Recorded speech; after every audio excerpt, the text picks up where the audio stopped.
मैं मैं अकेला ही चला था जानिबे मगर। मैं अकेला ही चला था जानिबे मगर। लोग साथ जुड़ते गए और कारवा बनता गया। बहुत ही फेमस शायर जो कि इलाहाबादी पुरी का है, ये शेर अपने नज्म में गाए थे। तो चलिए सर, नमस्कार, प्रणाम, आदाब और सलाम। आपका स्वागत है हमारे इस YouTube चैनल मन्नत ऑनलाइन क्लास में। मैं अपनी परिचय दे दूं तो मैं मुबारक सर आप लोगों को क्लास 10th का सोशल साइंस पढ़ाऊंगा इस चैनल पे। ये चैनल को आप अगर क्लास 10th में या आपके भाई और बहन तो चैनल को सब्सक्राइब और शेयर कर दीजिए सर, या फिर अपने भाई को एक बार बोल दीजिए सर।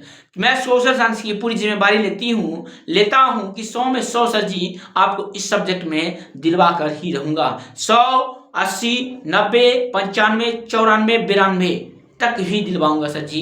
आप एक बार ट्रस्ट कीजिए, उम्मीद कीजिए, भरोसा जताइए और हमारे चैनल पर एक बार सपोर्ट कीजिए सर, क्योंकि मैं इस फील्ड में नया हूं सर जी। मेरे पास संसाधन की अभाव है, लेकिन क्वालिटी पढ़ाने में कमी नहीं देंगे सर। चलिए आप देखते हैं। चलिए छोड़िए जो भी है, परिचय देने की बात मतलब ये नहीं है कि आपको परिचय इतना दे दे कि आप ही मतलब वीडियो स्किप करके भाग जाए। कोई नहीं, आप देखिए हमारी वीडियो को, बहुत अच्छी बात है सर।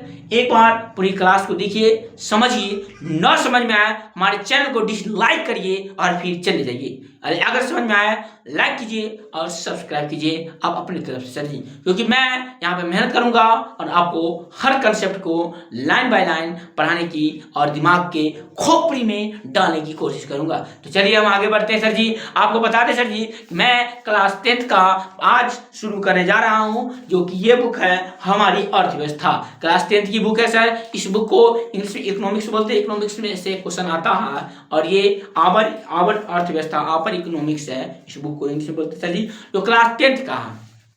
क्लास 10th का और क्लास 10th में सर जी इसको पढ़ाया जाता है। इससे बहुत सारे क्वेश्चन आते हैं, बहुत सारे क्वेश्चन आते हैं और सर बहुत ही इजी है। एक बार पढ़िए, न समझ में आए फिर इस चैनल को छोड़कर चले जाइए। चलिए सर हम शुरुआत करते हैं कि क्या है नहीं है ना। तो परिचय में हम आपको बता दें सर जी, आप बुक को अगर पढ़िएगा तो बुक में परिचय दिया गया है। परिचय ये है सर जी कि भारत में जो है, भारत आपको पता है कि भारत अंग्रेजों का लगभग 200 सालों तक गुलाम था। और गुलाम था, सर एक मिनट मार कर ले लेते हैं। भारत जो अंग्रेजों का लगभग 200 सालों तक गुलाम था और गुलाम के बेड़ियों में जकड़ा हुआ था।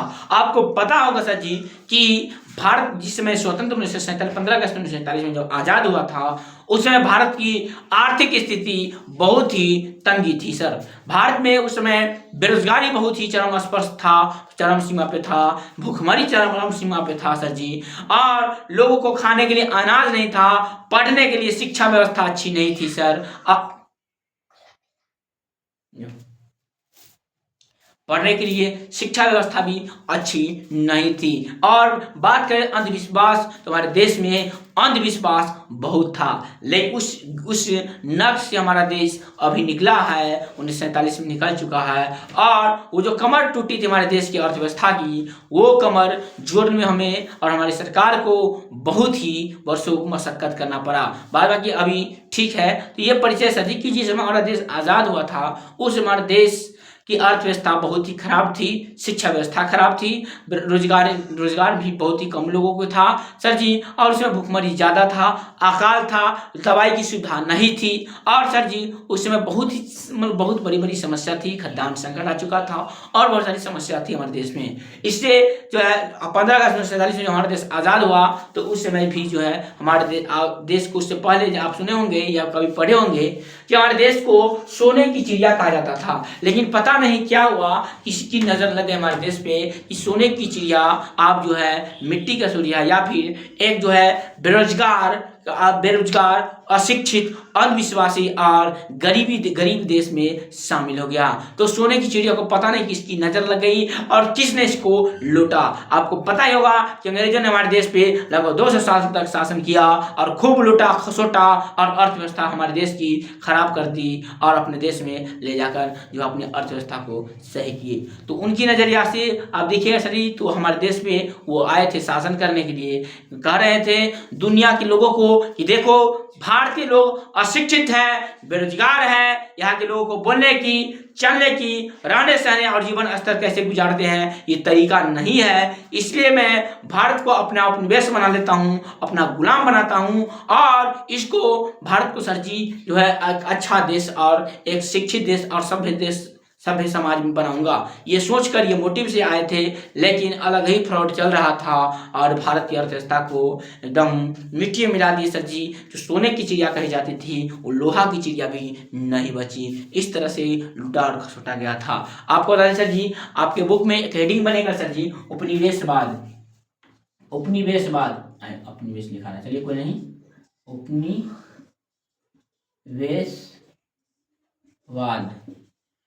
ये आपके बुक में हेडिंग बनेगा। तो अगर आप क्लास 10 की तैयारी करते हैं ये हेडिंग को डालिएगा सर जी, है ना। और हम सर बोर्ड पे लिख देंगे, पर हम आपको एक शब्दों में, सरल शब्दों में बता दें कि उपनिवेशवाद होता क्या है। तो उपनिवेशवाद यही होता है सर जी कि कोई ताकतवर देश, कोई पावरफुल देश किसी गरीब देश पर, कमजोर देश पर अपना आधिपत्य जमा लेता है, अपना हक और अधिकार जमा लेता है, पूरा सामाजिक, आर्थिक, राजनीतिक पूरा कंट्रोल अपने हाथ में ले लेता है। वही देश उपनिवेश देश कहलाता है। या किसी देश में इस तरह की प्रक्रिया हो जाता है वो उपनिवेशवाद कहलाता है। और जो देश उसका गुलाम बन जाता है कोई पावरफुल या अमीर देशों का, वो औपनिवेशिक देश कहलाता है। और जो देश वो उसका गुलाम बनाता है वो औपनिवेश कहलाता है सर। तो यही अंतर है उपनिवेशवाद में कि कोई भी देश, पावरफुल देश जो है किसी गरीब देश को, कमजोर देश को किसी भी रूप में आर्थिक, सांस्कृतिक और सामाजिक सारा कंट्रोल अपने हाथ में ले लेता है, और राजनीतिक, तो वही देश जो है उपनिवेश कहलाता है। यही प्रक्रिया जो है उपनिवेश कहलाता है। और भारत लगभग 200 सालों तक जो है अंग्रेजों का उपनिवेश था। आपको बता दें सर जी, ये हेडिंग बनेगा, हम आपको लिखा देंगे कि सर जी पूरा कंट्रोल ले लेता है कोई देश ताकतवर और पावरफुल देश, वही उपनिवेशवाद कहलाता है। चलिए सर, ये हेडिंग समझ में आ गया, कोई दिक्कत नहीं होनी चाहिए सर। हम आपको एक बार और बता देते हैं, कोई ऐसा शक्तिशाली, समृद्ध और पावरफुल देश जो किसी गरीब पर, लाचार पर, अशिक्षित, पिछड़ा है किसी आर्थिक रूप से, उस देशों पर कोई पावरफुल देश जो है वह आर्थिक रूप से, सांस्कृतिक रूप से, सामाजिक रूप से अपना नियंत्रण अपने हाथ में ले लेता है, वही जो है उपनिवेश कहलाता है सर। अपना हम आपको एग्जांपल के लिए बता दें, जैसे भारत लगभग अंग्रेजों का 200 सालों तक उपनिवेश था। इतना समझ में आ गया सर, उपनिवेश समझ में आ गया। चलिए अगला हेडिंग डालेंगे सर। अगला हेडिंग आप पढ़िएगा तो आपको बुक में लिखेगा अर्थव्यवस्था के ढांचा, अर्थव्यवस्था के ढांचा, अर्थव्यवस्था के ढांचा, चलिए इतना ढांचा देखिएगा सर। अब अर्थव्यवस्था का ढांचा क्या है? ढांचा के आधार पर जी अर्थव्यवस्था को 3 भागों में बांटा गया है। अर्थव्यवस्था के आधार पर कितने भागों में बांटा गया सर? तो 3 भागों में अर्थव्यवस्था को बांटा गया ढांचा के आधार पे।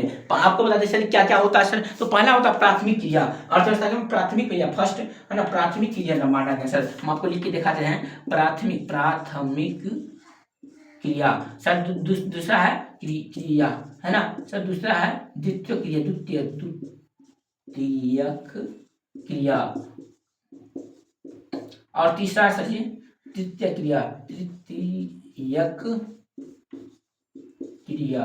यह है सर जी अर्थव्यवस्था के आधारों पर बांटा गया है ना। ये अर्थव्यवस्था के ढांचा को जो है 3 भागों में बांटा गया है, प्राथमिक क्रिया, द्वितीय क्रिया और तृतीय क्रिया। चलिए आप सर जी प्राथमिक क्रिया क्या होता है, द्वितीय क्रिया क्या होता है और तृतीय क्रिया क्या होता है, इसको हम समझते हैं। तो हम आपको बता दें जानकारी के लिए सर जी, हेडिंग पड़ेगा प्राथमिक क्रिया, क्या पड़ेगा लिखेंगे, हेडिंग डालेंगे प्राथमिक क्रिया, प्राथमिक क्रिया क्या लिखा गया सर जी, प्राथमिक क्रिया सेमीकोमा डैश, चलिए अंडरलाइन कर दिए। अब देखिए प्राथमिक क्रिया क्या होता है। प्राथमिक क्रिया वो होती है, इसके अंतर्गत जो है मत्स्य पालन, पशुपालन और सर जी मत्स्य पालन, पशुपालन और एग्रीकल्चर, खनन, जो पृथ्वी से जो एग्रीकल्चर से संबंधित जो भी क्रियाएं होगी सब जो है प्राथमिक क्रिया क्षेत्र के अंतर्गत आ जाएगा, है ना। तो प्राथमिक क्रिया क्षेत्र जो है डायरेक्ट प्राकृतिक से प्राप्त होता है। प्राथमिक क्रिया क्षेत्र में कोई भी संसाधन होगा, हम लोग जांच करेंगे तो आपको दिमाग लगाना या कंसेप्ट समझना है कि आप ये प्राकृतिक से डायरेक्ट प्राप्त हो रहा है, वो प्राप्त हो रहा है तो मतलब वो भी प्राथमिक क्रिया हो जाएगा।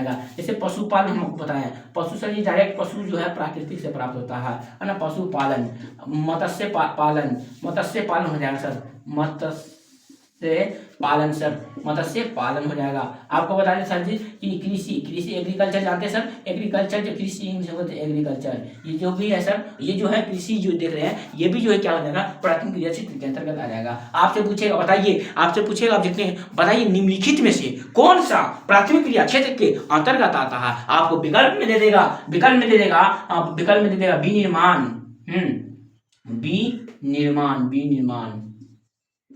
विनिर्माण आपको ए विकल्प, बी विकल्प दे देगा सर जी, बताइए उद्योग। तीसरा सी में दे देगा सर जी व्यापार, या फिर आपको डी में दे देगा, बताइए कृषि। कौन सा, बताइए निम्नलिखित में से कौन सा प्राथमिक क्रिया क्षेत्र के अंतर्गत आता है। ये चार विकल्प दे देगा, आपको सोचना है और मानना है। प्राथमिक क्रिया क्षेत्र में हम बताया सर जी, वो ऐसे चीज, जो भी चीज हो, कोई भी चीज जो प्राकृतिक को डायरेक्ट प्राप्त होता है वो अपना क्या कहलाता है, प्राथमिक क्रिया क्षेत्र। तो प्राथमिक क्रिया क्षेत्र आप देख रहे हैं सर जी कि कृषि एग्रीकल्चर जो प्राथमिक क्रिया डायरेक्ट हम कृषि जो है वो प्राकृतिक से प्राप्त करते हैं, इसलिए एग्रीकल्चर अपना विकल्प हो जाएगा सही। चलिए दूसरा देखते हैं सर, द्वितीय क्रिया। अक्सर आप धीरे धीरे पूरा कंसेप्ट समझेंगे जब तीनों समझिएगा, ऐसे में आपको समझ में नहीं आता कि कौन सा कार्य जो है प्राथमिक क्रिया के अंतर्गत रहा, कौन सा द्वितीय क्रिया और कौन सा तृतीय क्रिया। तो आपको समझ में नहीं आता है, जब पहला समझ में, दूसरा समझाएंगे और तीसरा तो आपको ऑटोमेटिक समझ में आ जाएगा। चलिए सर जी, तो ये हो गया, हम समझ गए। आप देखते हैं द्वितीय क्रिया। द्वितीय क्रिया का हेडिंग है सर, द्वितीय क्रिया,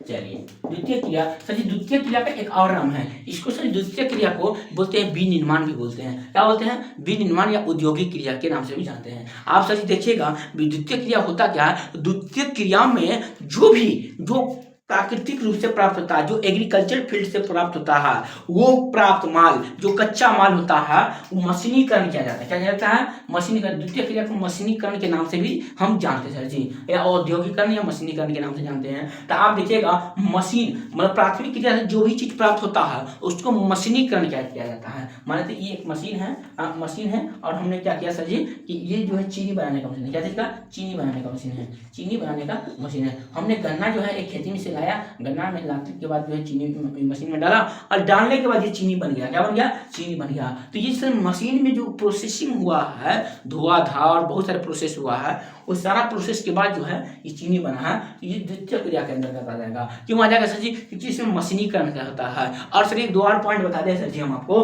तो मशीनीकरण में क्या होता है कि द्वितीय क्रिया में जो भी वस्तुएं होती है उसका प्राइस बढ़ जाता है। जैसे मान लेते हैं, आपको सर जी बता देते हैं, अब चीनी जो लाए हम मान लेते हैं गन्ना जो है 10 रुपये किलो या 5 रुपये केजी लाए थे, है ना, 10 रुपये या 5 रुपये केजी लाए थे, और यहाँ लाते लाते इसका कॉस्टिंग चार्ज मान लेते हैं 15 रुपया हो गया, पूरा कॉस्टिंग चार्ज 15, बनाने में मान लेते हैं 5 रुपया खर्चा हो गया, 20 रुपया पूरा टोटल खर्चा बनाने में। लेकिन सर जी इसका दाम कितना कर दिया हमने, 40 रुपया कर दिया। कितना कर दिया, 40 रुपया, मतलब 20 रुपया प्रॉफिट हो रहा है। तो सर जी आप देखिए कच्चा माल हमेशा, कच्चा माल को लाकर मशीनीकरण कर देते हैं, उसका प्राइस बढ़ जाता है ना। और सर जी उसमें प्राइस ही नहीं बढ़ता, उसकी क्वालिटी बढ़ जाती है, गुणवत्ता बढ़ जाती है, साइज और आकार बढ़ जाता है। गुणवत्ता कैसे बढ़ता है सर जी, तो ये रहता है किस रूप में, और उसको चीनी के रूप में बदल जाता है सर जी, उसका आकार और साइज बदल जाता है। गुणवत्ता सर जी ये मीठा कम रहता है, गन्ना खाइएगा तो कम मीठा, लेकिन चीनी खाइएगा तो ज्यादा मीठा रहता है, एक गुणवत्ता ये हो जाता है सर। दूसरा होता है साफ हो जाता है, ये देखिए एकदम मतलब कि एकदम लकड़ी खुली में रहता है, उसको गाड़ उड़कर और अच्छा से प्रोसेसिंग किया जाता है, तो साइज बदल जाता है, आकार बदल जाता है, उसका टेस्ट बदल जाता है ना। ये सब आप देखिए, जो भी मशीन से मशीनीकरण किया जाएगा,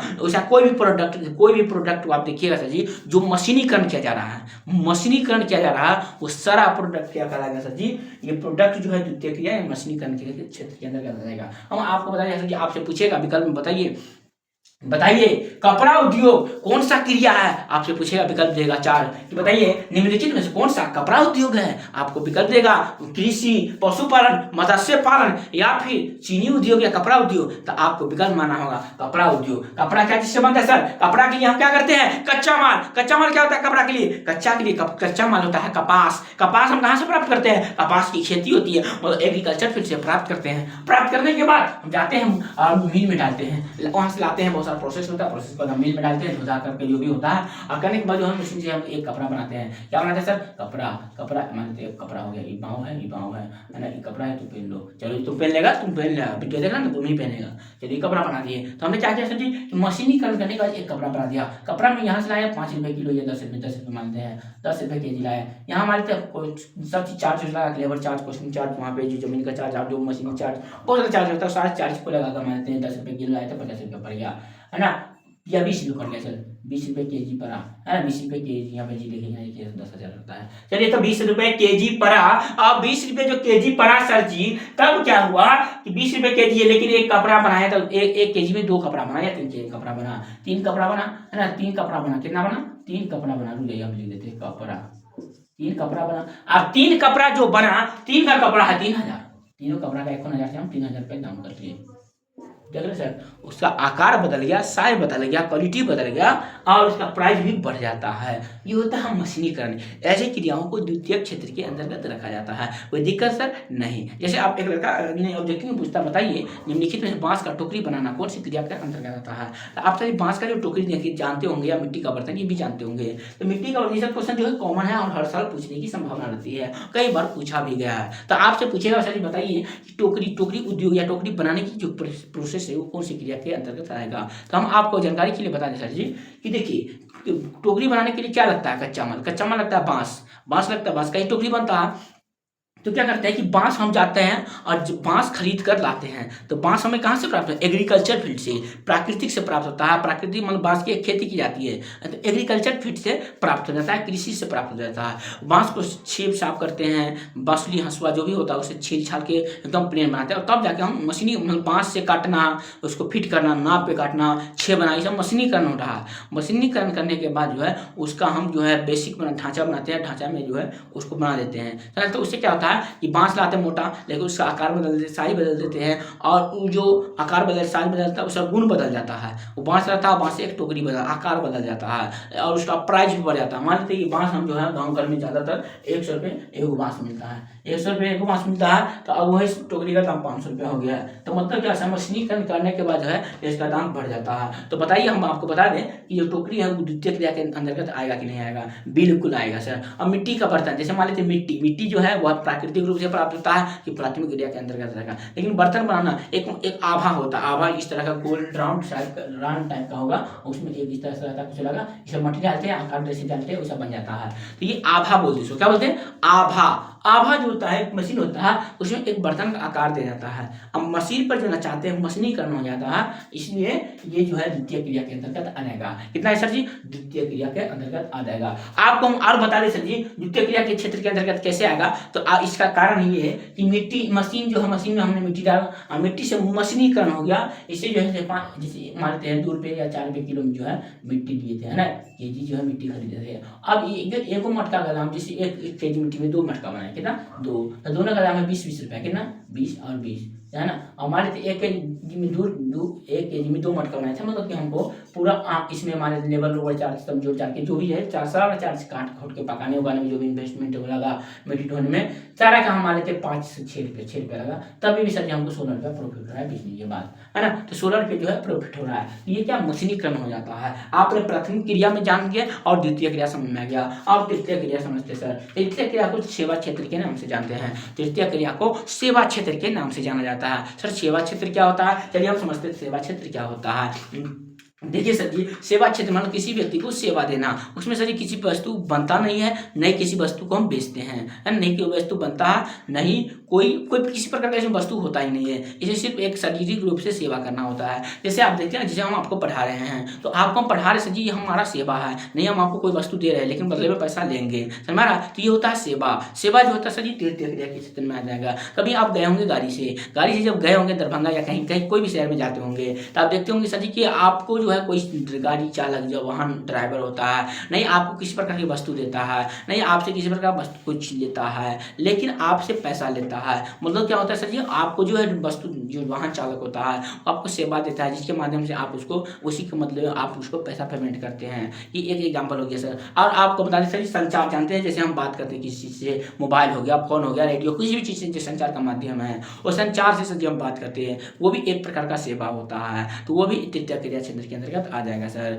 व्यापार जानते हैं सर, व्यापार में जैसे देखिएगा सर जी कि व्यापार भी एक प्रकार का तृतीय क्रिया के अंतर्गत ही आता है। कैसे आता है सर? व्यापार मालिक का कुछ नहीं रहता है, वो कच्चा माल लाता है जो विनिर्मित वस्तु लाता है और लाकर अपने गाँव में बेचता है, मतलब उसका अपना कोई सामान नहीं रहता, वो लाता है और बेचता है। तुलाना जो होता है वो सेवा करता है, गाँव के लोगों का सेवा करता है, उसके बदले में प्राइस बढ़ाकर मूल्य लेता है। तो व्यापार करना सर जी, और आपको बताया सर जी कि परिवहन, संचार है ना, ये सब सारे क्रिया जो भी क्रिया आप देखिएगा अपने गांव में नजर डालिए और सारा सेवा का काम हो रहा है, सब जो है क्या हो जाएगा सर जी, तृतीय क्रिया क्षेत्र के अंतर्गत आ जाएगा।